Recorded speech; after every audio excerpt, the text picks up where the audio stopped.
alaikum wa rahmatullah. Today, inshallah, we're going to solve Cambridge exam October-November 2022, paper 43. Let's start it. Question 1. Atoms and ions are made from small particles called electrons, neutrons, and protons. Complete the table. The relative charge and the relative mass of each of these subatomic particles. First one, electron, the charge is -1 and the mass is 1 divided 1840. Neutron has no charge, so the charge will be 0 and the mass of the neutron is 1. The charge of proton is +1 and the relative mass is also 1. Here in the table we have information about atom or ion A, B, and C. The first one is the ion of calcium. Here we have calcium with a charge +2 because the number of proton is higher than the number of electron by 2. Then to calculate the number of neutron, we will subtract the mass number, which is 42, minus the atomic number. So we will have 22 neutrons. The second one, it's chlorine atom. So we will go to the atomic number of proton. We have 17 proton, and because it is an atom, number of proton equal to the number of electrons, so we will also have 17 electrons. In the third one, we have 18 electrons and 16 protons, so we have 2 more electrons than the proton. It's a negative ion with a charge of -2.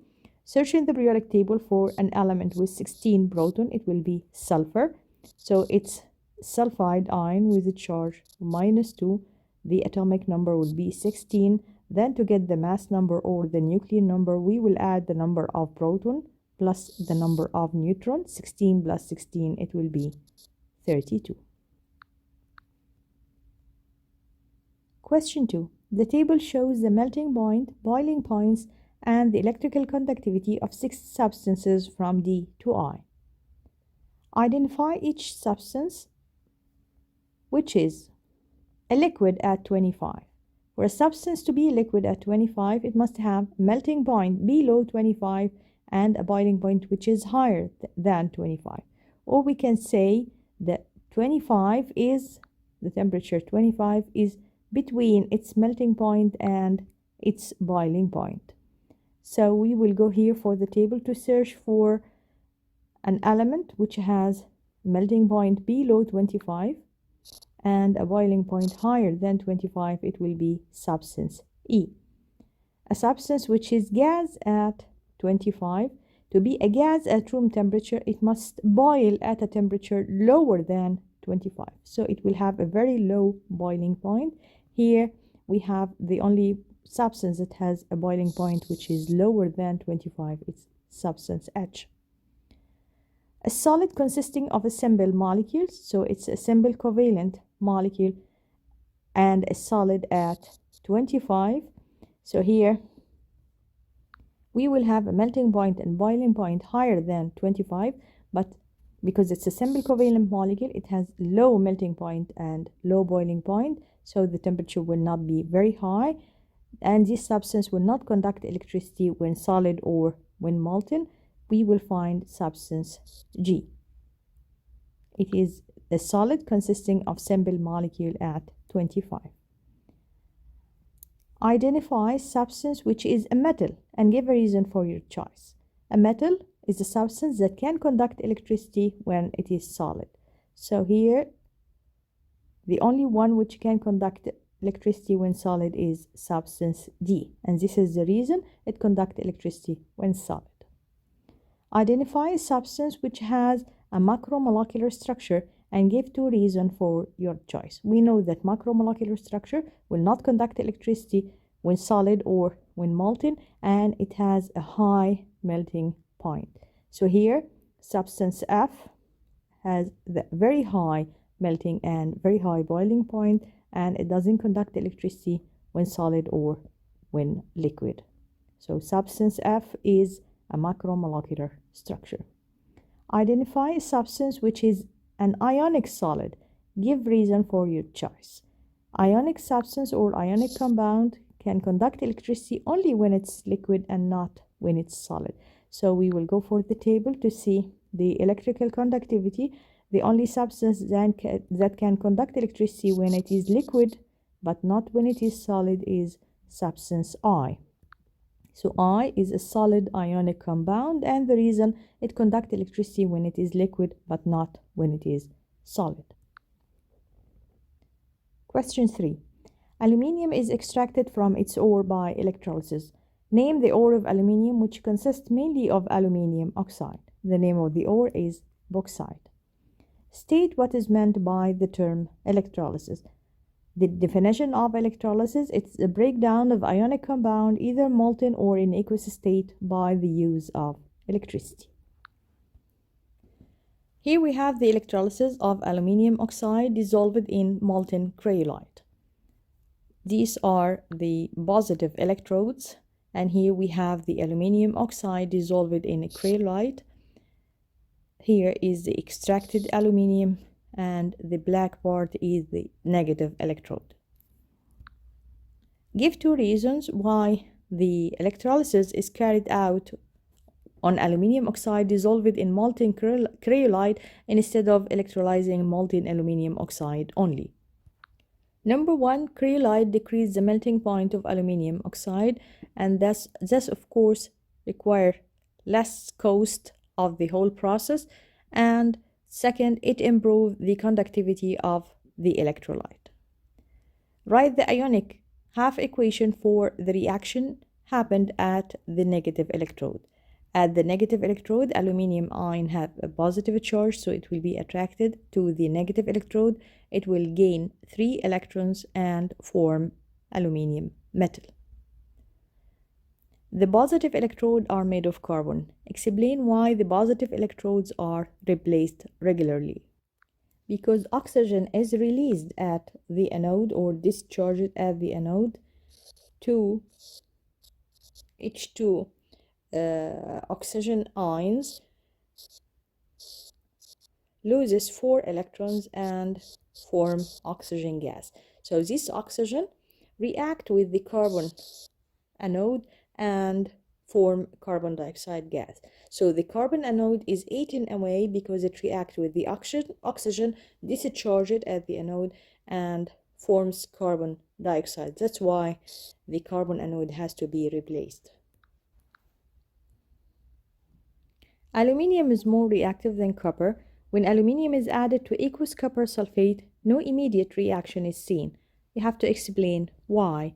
Because aluminium is covered on the surface by a protective layer or only active layer of aluminium oxide. Aluminium reacts with oxygen to form amphoteric oxide. State what is meant by the term amphoteric. Amphoteric oxide that react or neutralizes both acids and alkalis. The reaction between aluminium oxide and aqueous sodium hydroxide forms a salt containing a negative ion, which is aluminate ion, AlO2-. The only other product is water. So when aluminium oxide react with sodium hydroxide, it will give a product contain aluminate ion. The product, of course, is sodium aluminate. To write the formula of sodium aluminate, it will be very easy because sodium has 1 positive charge and the aluminate ion with 1 negative charge. So the formula will be NaAlO2. And the only other product formed is water. Remember, this equation is for 2 marks, so we have to balance the equation. Here we have 2 aluminium, so we will multiply here by 2. Now we have 2 sodium. We also multiply here by 2. Then let's count how many oxygen and how many hydrogens. Here 2 oxygen plus 3. We have 5 oxygen. 2 plus 2 is 4 plus 1 is 5. How many hydrogen? 2 hydrogen, 2 hydrogen. So now the equation is balanced. Gallium in the same group of aluminium and forms a similar compound. It's the same group, it's in group 3, so the formula of gallium ion will be Ga plus 3. So it will form gallium 3 chloride will be GaCl3, and gallium 3 sulfate. Sulfate ion has a charge of minus 2. So to write the formula of gallium sulfate, we will exchange the charges. So it will be gallium and sulfate. This is the formula of gallium sulfate.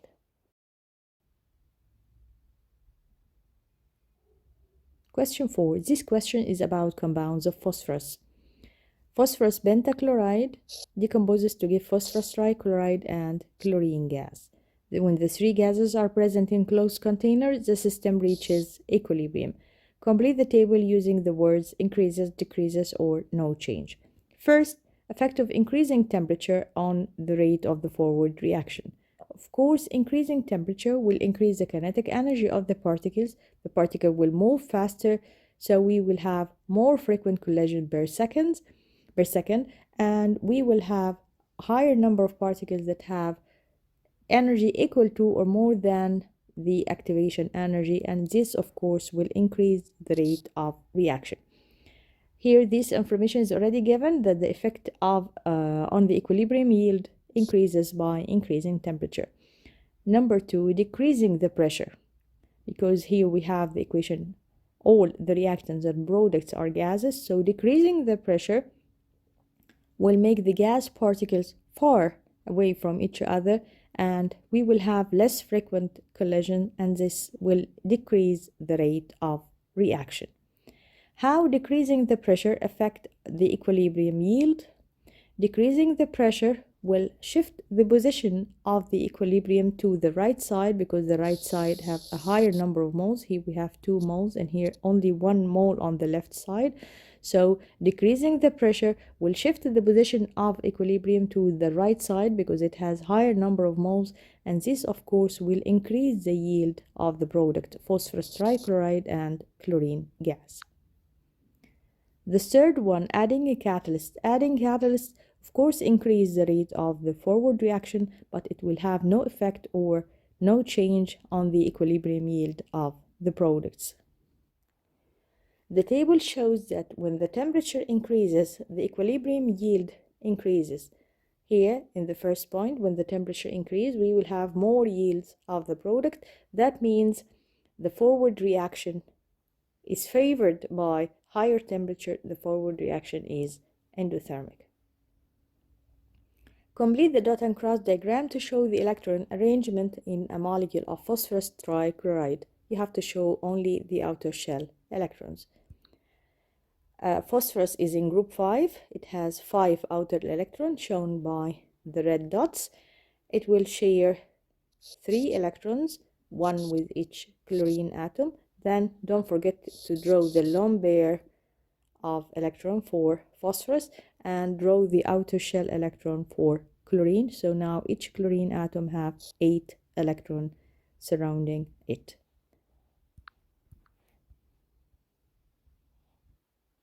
Phosphorus oxychloride has the formula of POCl3.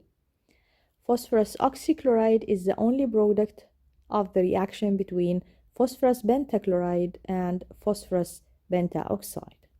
So he already gave you the formula of phosphorus pentachloride and the phosphorus pentaoxide, and the only product formed is phosphorus oxychloride. So the reaction between phosphorus pentachloride and phosphorus pentaoxide gives only one product, BOCl3, which is phosphorus oxychloride. The equation is for 2 marks, so again we will balance the equation. Here we have 10 oxygen, so we will multiply here by 10. Now we have 3 multiplied by 10, 30 chlorine, so we will multiply here by 6. 6 by 5 is 30 chlorine, and for phosphorus we have 6 plus 4, now 10 phosphorus. The equation is balanced. Compound X has the following composition by mass: H 3.66%, P 37.8%, and oxygen 58.54%. Calculate the empirical formula for compound X. The first, we will take the percentage and divide it by the relative atomic mass for each substance to get the number of moles. the mass of hydrogen 1, phosphorus is 31, and oxygen is 16. So we will get the number of moles, and we will divide them by the smallest number, which is 1.22, to get the ratio, which is 3 to 1 to 3. Now we have the formula: 3 hydrogen, 1 phosphorus, and 3 oxygen. The empirical formula will be H3BO3. Compound Y has an empirical formula of H3BO4 and a relative molecular mass of 98. Deduce the molecular formula of the compound. First, we will calculate the mass of the empirical formula: 3 for hydrogen, 31 for phosphorus, and for oxygen 16 multiplied by 4. The mass of the empirical formula is 98, which is exactly equal to the mass of the molecular formula. So the empirical formula mass is equal to the relative molecular mass. That means it is the same. The empirical formula is the same as the molecular formula, and the molecular formula will be also H3BO4, like the empirical formula. Question 5. This question is about sulfuric acid and the salts that can be made from sulfuric acid. Sulfuric acid is manufactured by contact process. The first stage, the molten sulfur is burned in air to produce sulfur dioxide, then sulfur dioxide react with oxygen to form sulfur trioxide. Sulfur trioxide react with concentrated sulfuric acid to form oleum, and he give you the formula of oleum. The oleum is converted into sulfuric acid. The equation for the reaction in stage 2, which is the conversion of sulfuric acid, sulfur dioxide into sulfur trioxide, state the temperature and pressure needed for stage 2, which are the condition needed for contact process, and name the catalyst used. So the temperature is 450 degrees Celsius, the pressure is 1 to 2 atmospheric pressure, and the catalyst used in contact process is vanadium pentaoxide. Write the chemical equation for the reaction in stage 3, which is sulfur trioxide react with concentrated sulfuric acid to form oleum. The oleum is H2S2O7. So sulfur trioxide react with sulfuric acid, H2SO4, to give oleum, H2S2O7. Then we will add water to oleum to convert it into sulfuric acid. So name the substance that react with oleum in stage 4 to convert oleum into sulfuric acid. The substance added is water.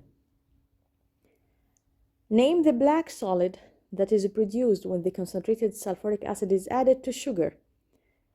Concentrated sulfuric acid is a dehydrating agent. So dehydrating means it removes water. So when added to sugar, it will remove all the water present, and the substance left will be only carbon, or the black solid left will be only carbon.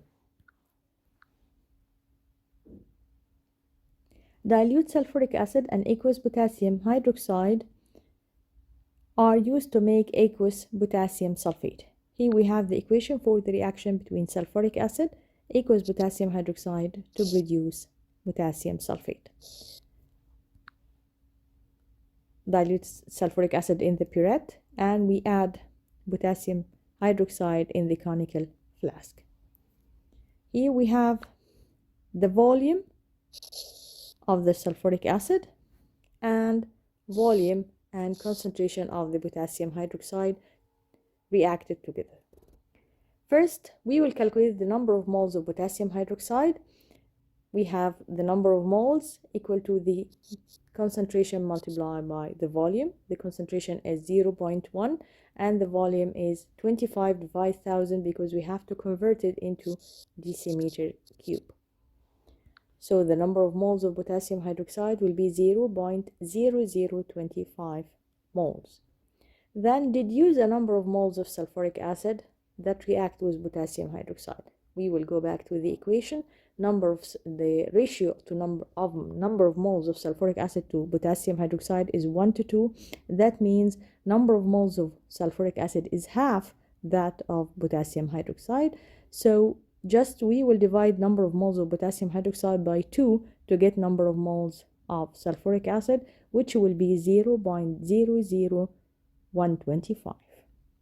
This is the number of moles of sulfuric acid. Then calculate the volume of sulfuric acid. We have the number of moles and we have the concentration of sulfuric acid. It's already given. To calculate the volume will be 0.02 decimeter cube, and because the answer is required in centimeter cube, so we will convert it to centimeter by multiplying by 1000. The answer will be 20 centimeter cube. The experiment is repeated using the same volume and concentration of potassium hydroxide and the same concentration of the dilute sulfuric acid. In the second experiment, the product is aqueous potassium hydrogen sulfate. So here we have the product is different than the first one, and the ratio is 1 to 1. So your answer, use your answer in CI and the equation, this equation, to deduce the volume of sulfuric acid required. We are using the same concentration of sulfuric acid, but the ratio here is 1 to 1, so we will use double the volume of sulfuric acid. Instead of 20 centimeter cube, we will use 40 centimeter cube. Aqueous potassium hydrogen sulfate contains potassium ions, hydrogen ions, and sulfate ions. Describe the observation in the following test. A flame test is carried out on the aqueous potassium hydrogen sulfate because it contains potassium ions, so it gives the flame color for potassium, which is lilac color. Solid copper carbonate is added to aqueous potassium hydrogen sulfate. Here, copper carbonate will react with the protons or the hydrogen ions to give fizzing, because the formation of carbon dioxide gas, and copper carbonate, the solid, will disappear. The solution will turn blue due to the formation of copper sulfate due to the presence of sulfate ion. So copper carbonate will react with the H ions and sulfate ions as the equation of the reaction of carbonate with the acid to give effervescence of carbon dioxide gas, and formation of copper sulfate will make the solution turns blue. An acidic solution containing aqueous barium ion is added to aqueous potassium hydrogen sulfate. Because we have sulfate ion, sulfate will react with the barium to form barium sulfate, which is a white insoluble solid. So your observation will be formation of white precipitate. Write the ionic equation for the reaction that happened in I3. Here, reaction between barium ion, here barium ion with aqueous, you have to write the state symbol, and the charge of barium ion +2, sulfate ions with the charge of -2, and it will also have the symbol of aqueous to form barium sulfate, which is solid. So here, correct equation will have 1 mark. The charge on the ion is the 2nd mark, and the state symbol is the 3rd mark.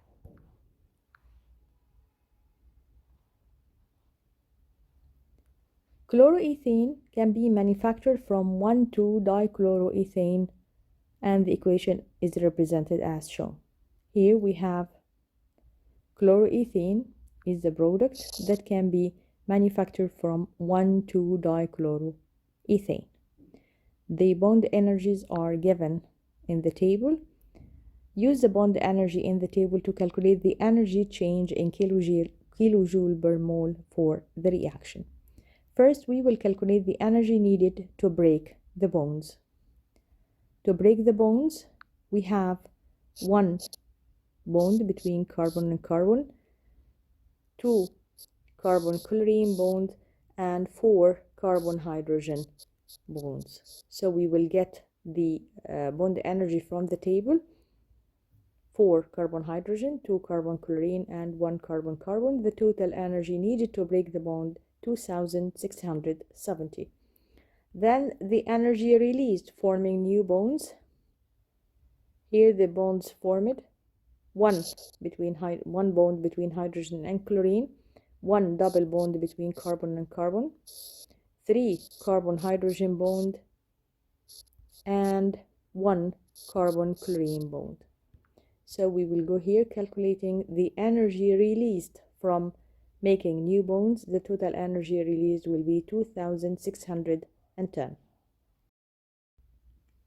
Then, to calculate the energy change for this reaction, the delta H is the energy needed to break the bonds minus the energy released when forming new bonds. Subtracting this value, we will get the energy change 60 kilojoule per mole.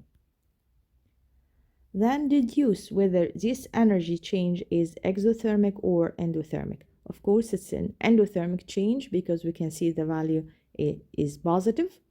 So the reaction is endothermic. Give a reason to your answer. The reason is the energy released when the new bonds are formed is less than the energy absorbed to break the bonds. Part of a synthetic polymer is shown. State the number of monomer units that are needed to make this part. To know the number of monomers, we will search for the repetition. Here is the point of repetition, so we have 2 repeated units, 2 monomers. Name and draw the structure of the monomer used to make this polymer and show all the atoms and all the bonds. So we will go back here to the monomer. This is the monomer used to make the polymer. Counting how many carbon atoms, we have 1, 2, here another 2, so this compound is made from 4 carbon atoms. We will break this bond and we will add double bond here, so we have carbon double bond between carbon number 1 and carbon number 2. So the monomer is compound made from 4 carbon atoms with a double bond between carbon number 1 and carbon number 2. The name of this monomer is but1ene. So here we're going to draw it. Carbon number 1, 2, 3, 4, and we have double bond on carbon number 1. Check that each carbon is surrounded by 4 bonds, and this is the structure of but1ene.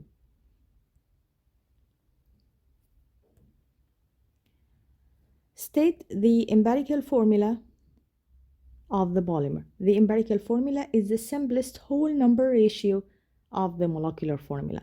To know the molecular formula of the polymer, we can take any repeated unit from the polymer to represent the ratio between the carbon atoms and hydrogen atoms in the whole polymer. So here I took this part, count how many carbon atom and how many hydrogen atom. This will represent the ratio in the whole polymer. We have C8H16. It will be simplified to the empirical formula CH2. So the empirical formula is CH2. Proteins are natural polymers. Proteins are broken down into amino acid, and this process is similar to how carbohydrates are broken down to give simple sugars. Name the type of reaction in which proteins are broken down into amino acids. This type of reaction is called hydrolysis. Name the type of substance that are used to hydrolyze protein or to break down protein. We have 2 substances that is used to break down proteins: acids and enzymes. Amino acids are colorless. The sample containing a mixture of amino acid is first separated, then each amino acid is detected and identified. So the process to separate amino acid into different spots is chromatography. And name the type of substance used to detect amino acid, because amino acid form colorless spots, so we are using locating agent sprayed on the chromatogram to make the colorless spot colored, and then it can be seen and detected. So the substance used to detect amino acid is the locating agent. Give the symbol of the value used to determine the identity of the amino acid. We know that the RF value is a specific for each substance, so we can use the RF value to determine the identity of the amino acid by comparing to reference values or reference tables. Proteins are natural polymers, and protein contain amide linkage. Synthetic polyamide also contain amide linkage. Name a synthetic polyamide. We have only one synthetic polyamide in our syllabus. It's nylon. Identify two functional groups present in the monomers used to make this synthetic polyamide. The nylon is made from two monomers. The first one contains two carboxylic groups, one from each side, and the second monomer is containing two amino groups, one from each side. These two monomers are joined together by removing one molecule of water to form the amide linkage in nylon. So to draw the amide linkage, it will be like this. And here we have the second block or the second monomer. I will draw a circle around the amide linkage. This is the amide linkage. So the two functional groups that present in the monomer is the carboxylic group and the amine group. Here we come to the end of our exam. Please like the video and subscribe to the channel to receive all the updates. Comment down below if you have any question. Thank you for watching. Wish you all best of luck.